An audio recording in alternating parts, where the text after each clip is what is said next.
사도신경으로 신앙 고백 드리겠습니다. 전능하사 천지를 만드신 하나님 아버지를 내가 믿사오며 그 외아들 우리 주 예수 그리스도를 믿사오니 이는 성령으로 잉태하사 동정녀 마리아에게 나시고 본디오 빌라도에게 고난을 받으사 십자가에 못 박혀 죽으시고 장사한 지 사흘 만에 죽은 자 가운데서 다시 살아나시며 하늘에 오르사 전능하신 하나님 우편에 앉아 계시다가 저리로서 산자와 죽은 자를 심판하러 오시리라.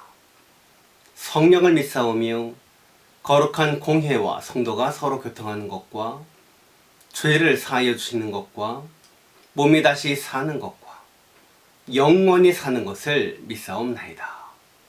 아멘. 찬송가 436장입니다.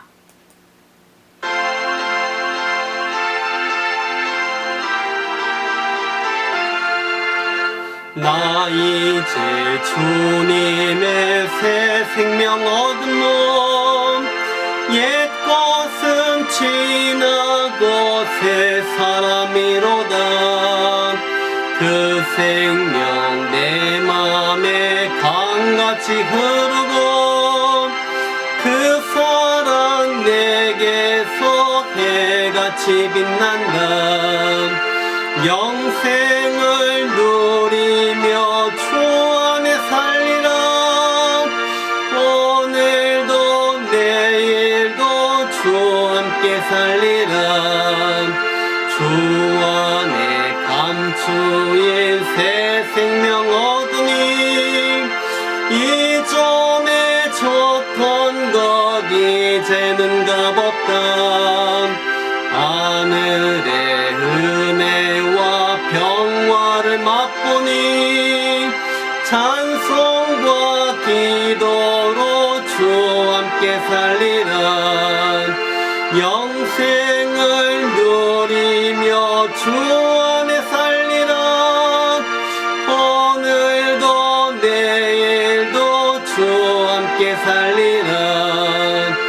산천도 초목도 새 것이 되었고 죄인도 원수도 친구로 변한다.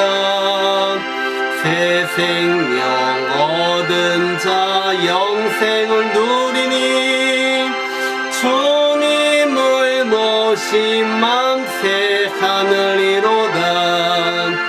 영생을 누리며 주 안에 살리라. 오늘도 내일도 주 함께 살리라. 주 따라 가는 길 험하고 멀어도 찬송을 부르며 뒤따라가리라. 나 주를 모시고 영원히 살리라. 날마다 섬기며 주 함께 살리라. 영생을 누리며 주 안에 살리라. 오늘도 내일도 주 함께 살리라.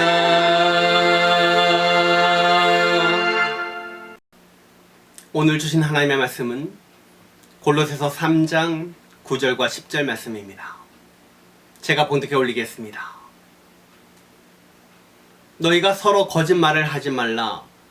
옛사람과 그 행위를 벗어버리고 새 사람을 입었으니 이는 자기를 창조하신 이의 형상을 따라 지식에까지 새롭게 하심을 입은 자니라.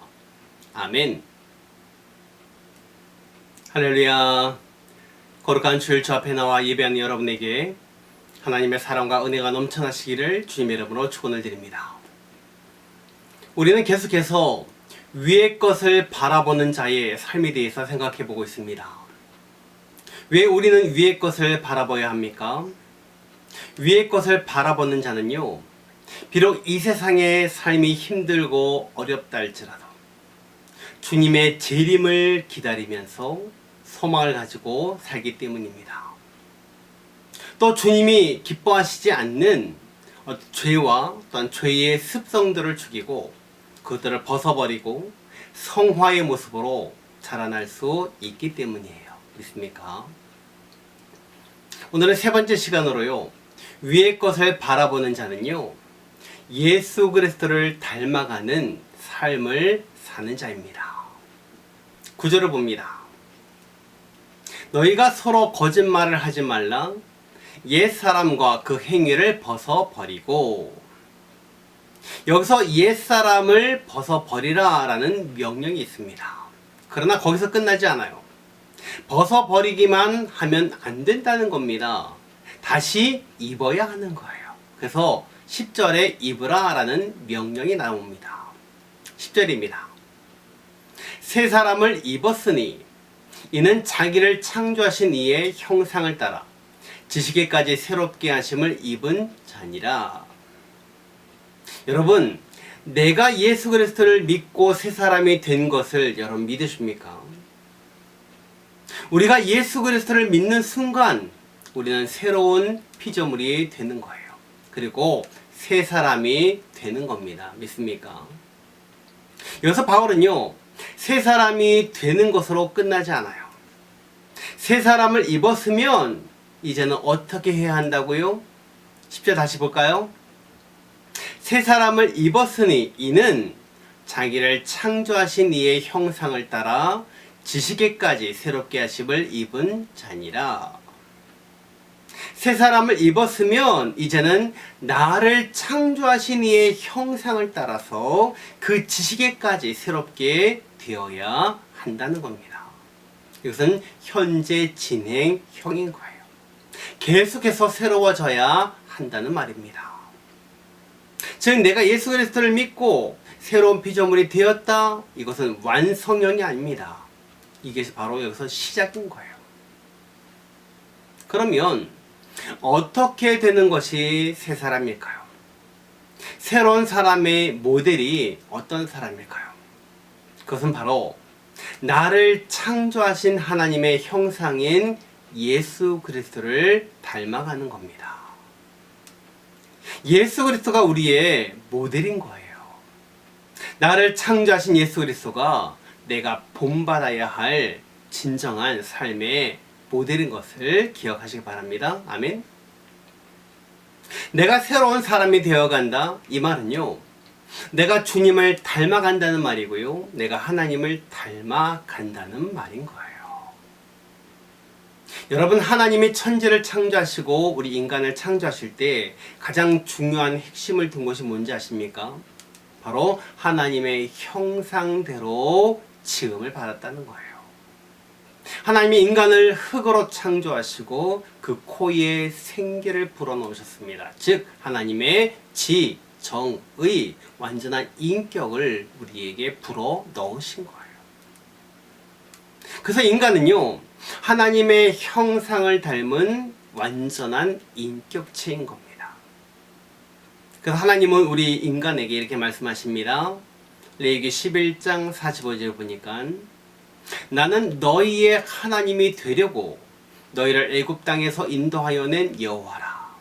내가 거룩하니 너희도 거룩할지어다.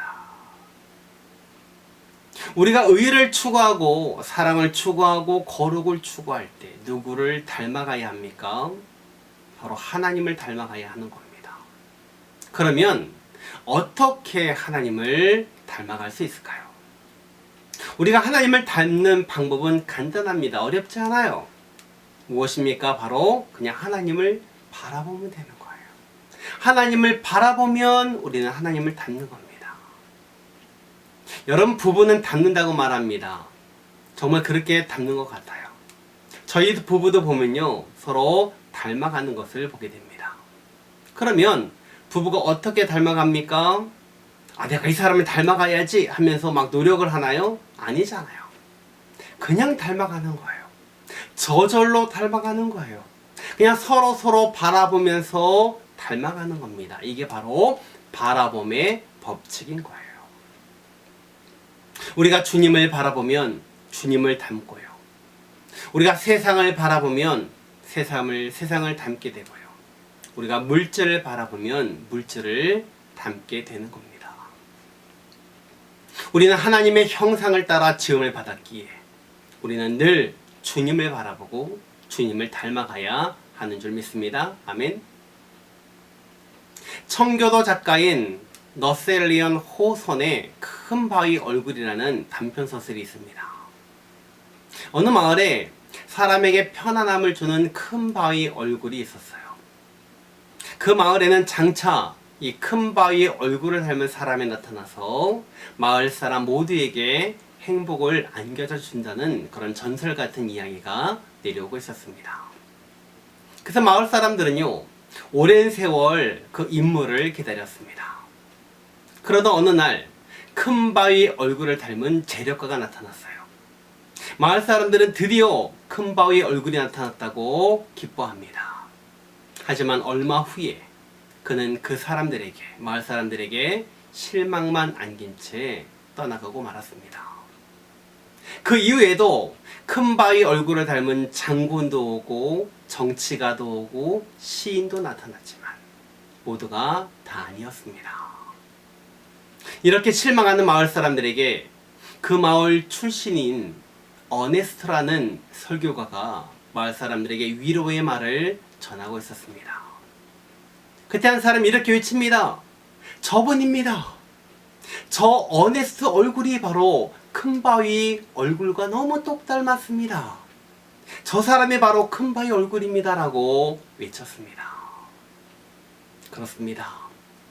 마을 토박이었던 이 어네스트는 어릴 적부터 아침, 점심, 저녁 큰 바위 얼굴을 바라보며 자라고요. 그 큰 바위 얼굴을 바라보면서 점점 그 큰 바위 얼굴을 닮아가고 있었던 것입니다. 무엇을 바라보냐가 그 사람을 닮게 하는 것입니다. 믿습니까? 말씀을 드립니다. 여러분은 아침에 일어나서 제일 먼저 무엇을 바라보십니까? 우리 주님을 바라보시기 바랍니다. 점심때 발걸음이 지칠 때에 주님께 기도해 보십시오. 그리고 저녁에 피곤한 몸을 쉬면서 주님을 찬양하고 감사하고 내일을 위한 밤새 안식을 달라고 기도해 보십시오. 그러면 내가 바라보는 주님, 내가 찾는 주님을 닮아가는 놀라운 경험을 하게 될 것입니다. 이런 모습으로 늘 승리하는 모든 성도님들이 다 되시기를 주님의 이름으로 축원을 드립니다. 기도하겠습니다. 지금은 우리 구주 예수 그리스도의 은혜와 하나님 아버지의 만극하신 사랑하심과 성령의 충만하신 은혜가 주님을 바라보며 주님을 닮아가는 삶을 살아 주님이 주시는 축복 가운데 거하기를 소원하는 사랑하는 모든 성도들 머리 위에 지금부터 영원토록 함께 있을지어다. 아멘.